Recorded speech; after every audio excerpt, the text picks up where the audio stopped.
আমাৰ কাৰ্বি আলং জিলাত বহুবিলাক আত্মসহায়ক গোট আছে আগতে আমি গ্ৰুপক টকা দিছিলো এইবাৰ আমি সিদ্ধান্ত লৈছো যে গ্ৰুপকটো টকা পাই থাকিব কিন্তু আত্মসহায়ক গ্ৰুপৰ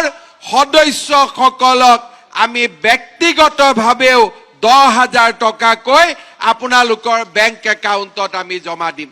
তাৰ কাৰণে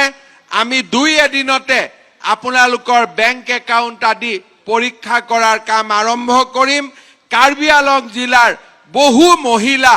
এই আঁচনিৰ পৰা উপকৃত হ'ব অহা 10 তাৰিখে আমাৰ চৰকাৰৰ 2 বছৰ পূৰ্ণ হ'ব আজি আমাৰ গ্ৰেড 3 আৰু গ্ৰেড 4ৰ বহু কেইটা নিযুক্তি আজি আমি ৰিজাল্ট এনাউন্স কৰিছো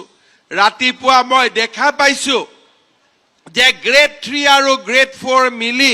কাৰ্বি আলঙত প্ৰায় 1000 নতুন লৰা ছোৱালীয়ে চাকৰি পাবলৈ সক্ষম হৈছে দুইখন কাৰ্বি আলং জিলা মিলি কিন্তু মই আশা কৰো যে আমাৰ ৰাজ্যখনত আৰু বহুত চৰকাৰী চাকৰিৰ এডভাৰটাইজ উলাই থাকিব অসম পুলিচতো আমাৰ হিলছ ট্ৰাইবৰ বাবে আমাক বহুত জোৱানৰ প্ৰয়োজন আছে কাৰ্বি আলং জিলাৰ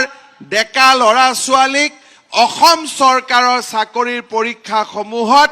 আবেদন কৰিবৰ বাবে মই আজিৰ এই দিনটোতে আহ্বান জনাম